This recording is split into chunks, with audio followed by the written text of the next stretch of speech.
Old Trafford has waited for a moment like this. Players like Cunha, like Bryan, in one moment can elevate the stadium. So I think the most important thing, we were not boring. For years, United fans have dreamed of seeing an attack that not only excites, but terrifies. And finally it has arrived. Matheus Cunha and Bryan and Mbeumo, two of the £200 million rebuild under Ruben Amorim, stepped onto the pitch with electricity in their boots and tore Arsenal apart from every angle. This isn't hype, it's numbers and reality. Cunha comes off a season with 17 goals and 6 assists. Play within 40 yards of him. Cunha left-hand side of the box. He's cut inside. He strikes it! Oh my goodness me! That's incredible! And Mbeumo arrives with 20 goals and 9 assists.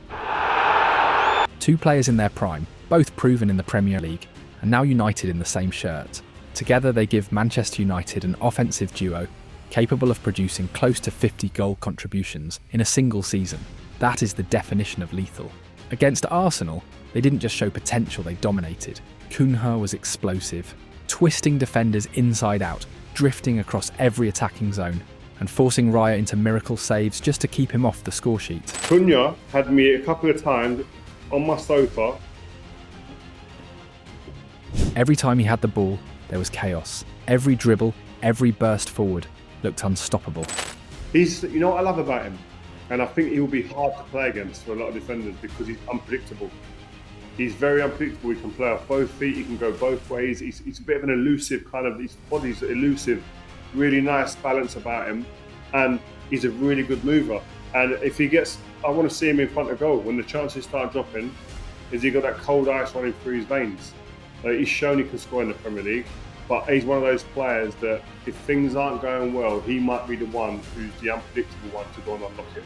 And I saw good signs today that I was very pleased with from Cunha. On the other side, Bryan and Mbeumo unleashed pace that Arsenal couldn't contain. He stretched the defence, created constant danger, and brought back the kind of unpredictability Old Trafford hasn't felt in years. Insert his direct running and chance creation reminded everyone why he outperformed his expected goals last season, because he is a striker who makes things happen when defences least expect it. Critics have questioned whether this duo truly belongs at the top. I wouldn't want to give Brentford precisely what they want. First of all, I don't think the player's worth that kind of money. Fantastic season last year. Sure, but we all know there's a very big difference between putting a Brentford shirt on and putting a Manchester United shirt on. But the answer is already here. These aren't unproven talents from abroad. They are Premier League killers, tested in the toughest league in the world, and now unleashed together under a manager who knows exactly how to maximise their strengths. Against Arsenal, they were the two best players on the pitch.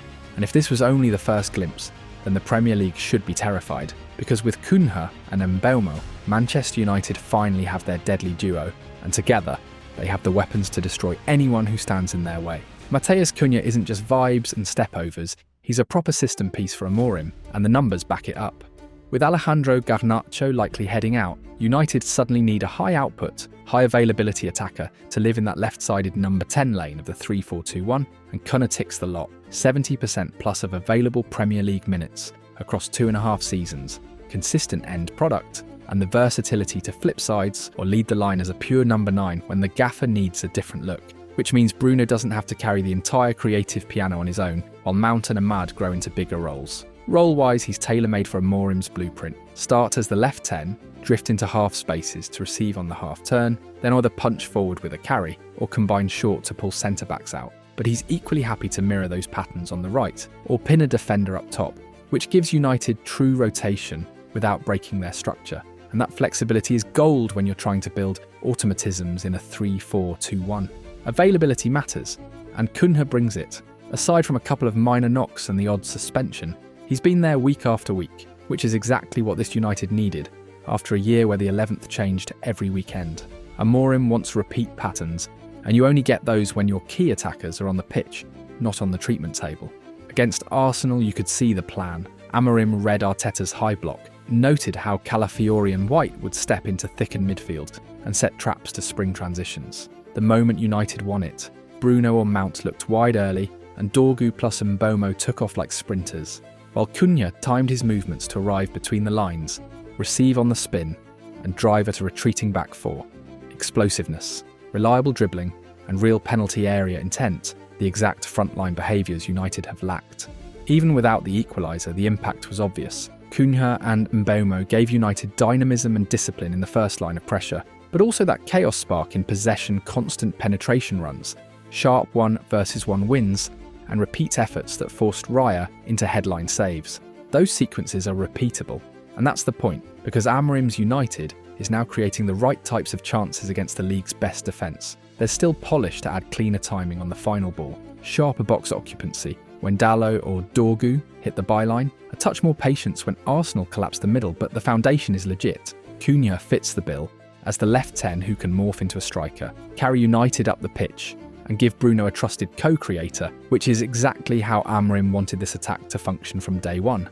In short, consistent output, multi-position utility, elite availability, and a game that plugs straight into United's 3-4-2-1 Matheus Cunha is not just a signing, he's a structural answer. Cunha's game against Arsenal also revealed a tension between his immense qualities on the ball and his questionable instincts when asked to act as a pure striker.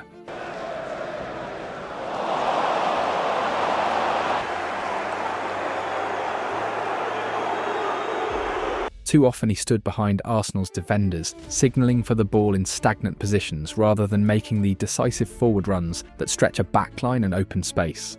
In sequences where the natural movement should have been to dart into the penalty area for a cutback or to attack the channel, Cunha instead lingered at the edge of the box positions better suited to creators like Fernandes or Mount. For a player given the freedom to drift as a false nine, the lack of striker-like aggression inside the box undermines United's ability to truly capitalise on attacking phases. This positional gap is not minor. If Cunha cannot develop sharper instincts in the final third, Amorim may be forced to drop him into a more advanced playmaker role, with Šeško a far more natural number 9 leading the line more consistently. United's system thrives on efficiency and repetition, and without runs that pin centre-backs or threaten the 6-yard box, their attack risks becoming predictable. Yet, to balance the critique, we must also highlight what makes Cunha exceptional: his one-on-one penetration.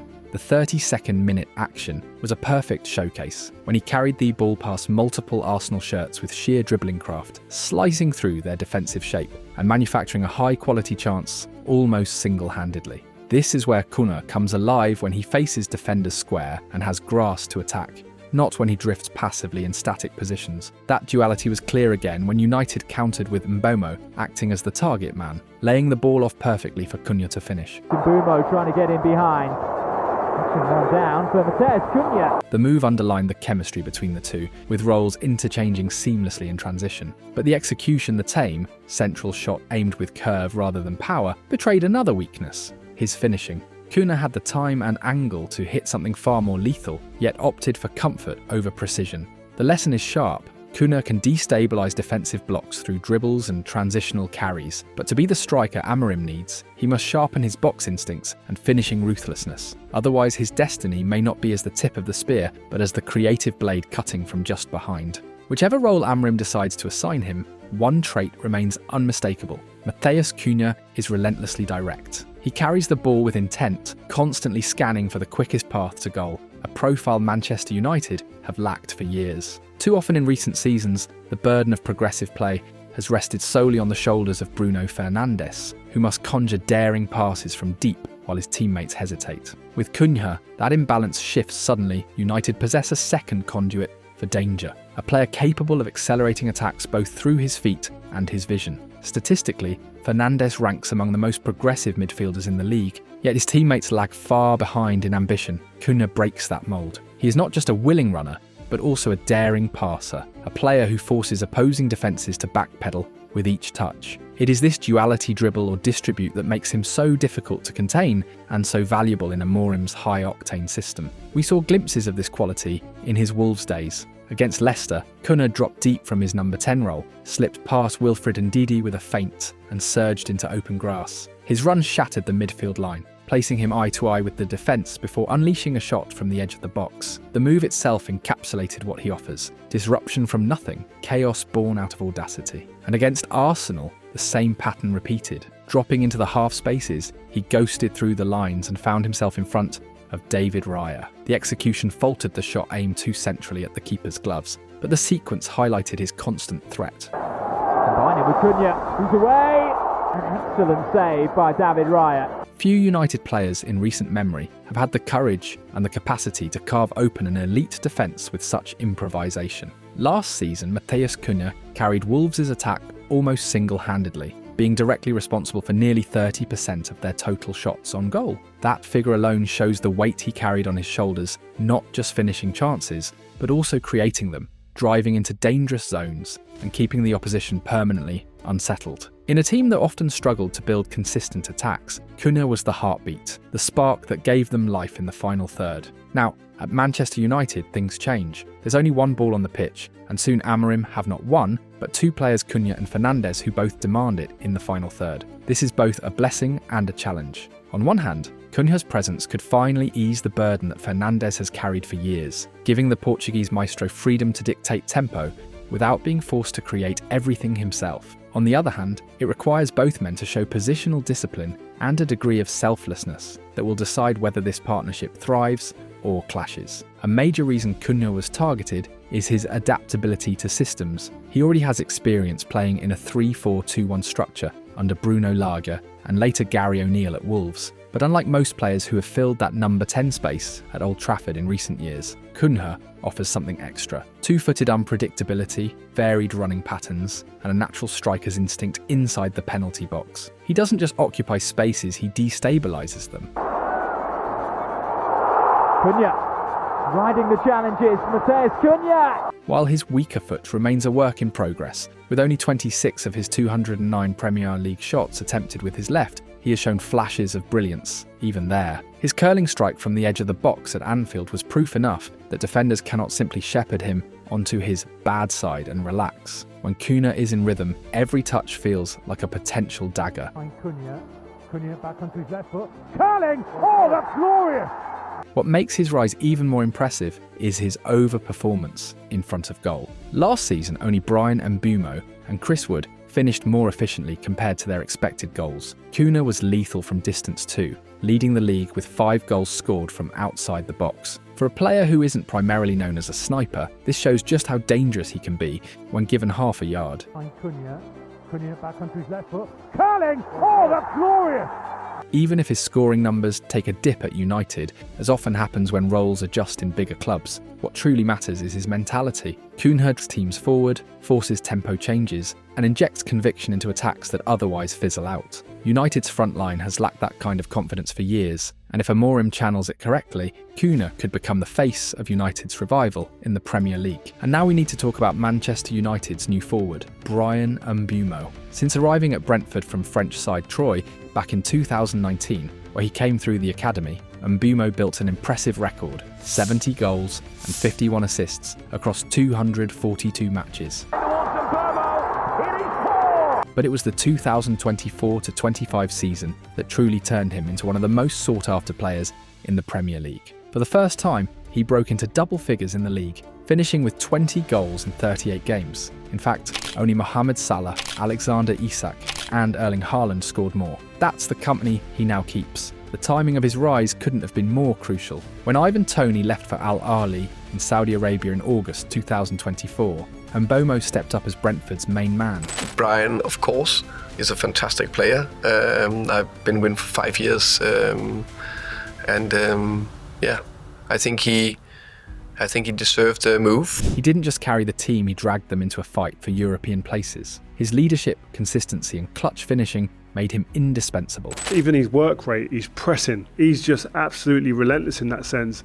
I know a couple of guys that have trained with him in the season outside of the club and said that his attention to detail, his work ethic, taking care of himself is of the highest order. So they're the types of people you want in a training ground as well, but that's a culture. Bringing that into this environment, them good traits in the culture, them good habits that he's got can only bode well for the group, and you hope that that is something that feeds off onto others if some aren't doing it. And I think in the way that Amorim plays, he wants you to do both sides of the game. With the ball, he wants you to be aggressive, be dynamic, put the other team under pressure, but also when you aren't in possession, he wants you to be putting the other team under pressure, pressing, harassing, being aggressive. Both sides of the game, doing that is a non-negotiable. And the Premier League took notice. Mbeumo earned a nomination for Player of the Season in what was his 6th campaign with the Bees, cementing himself as one of the division's deadliest forwards. It's that trajectory, that sense of a player hitting his absolute peak, that explains why United moved fast to bring him in. They aren't just signing goals, they're signing a proven Premier League striker with the mentality to deliver under pressure.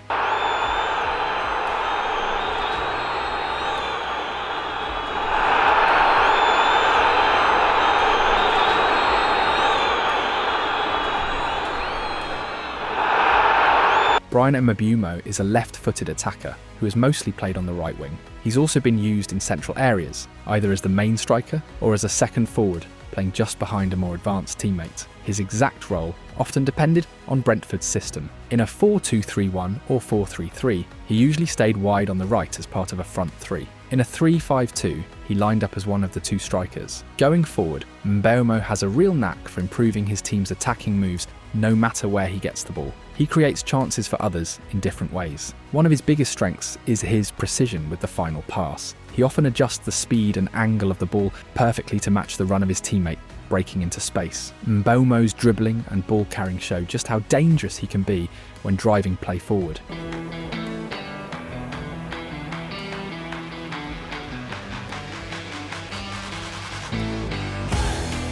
He's a powerful footballer who, in open space, can burst forward with real force, even from a standing start. Unlike classic wingers who love to weave past several defenders, Mbeumo relies more on his strength and directness. That physical edge allows him to play not only out wide but also in a front two. He can pin defenders, push them back, and fight for loose balls, aerial duels, or second chances. His ball carrying is also a key weapon in long counter-attacks. Starting deep, he can charge forward with determination, rarely losing control of the ball. This makes him a constant threat when breaking into the box. Able to counter-attack there, he nicely got over on that left-hand side. Front with Shaqiri. He looks for Mbeumo. Even against an organised block, he often manages to push his way into dangerous areas. Once there, his passing vision and accuracy, especially crosses to the far post, can open up chances.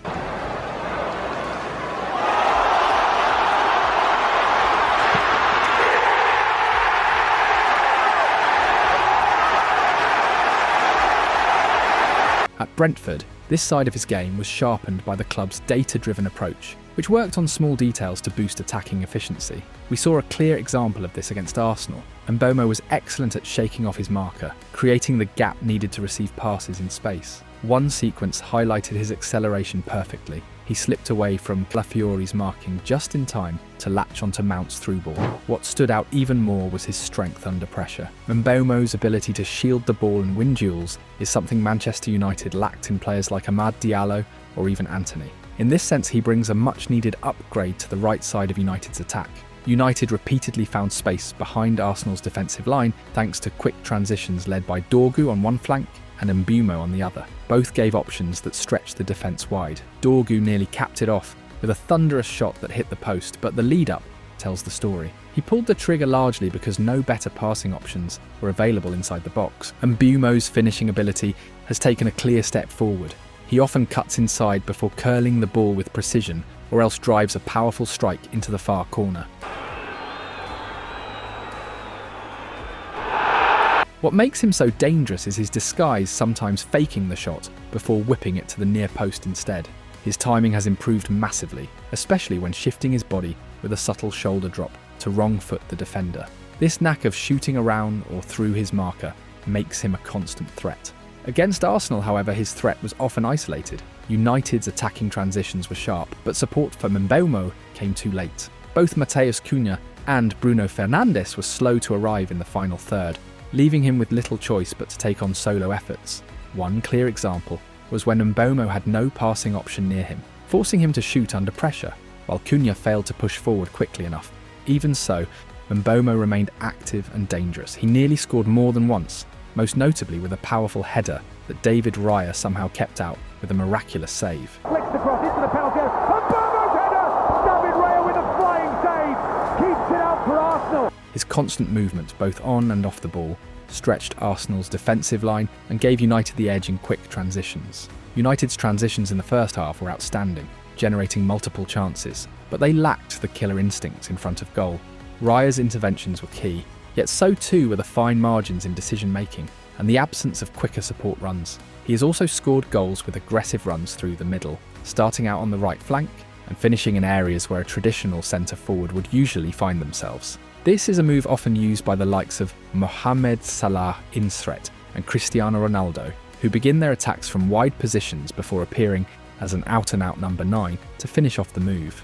Mbeumo's occasional appearances as a centre-forward for Brentford will no doubt have helped him to refine this part of his game.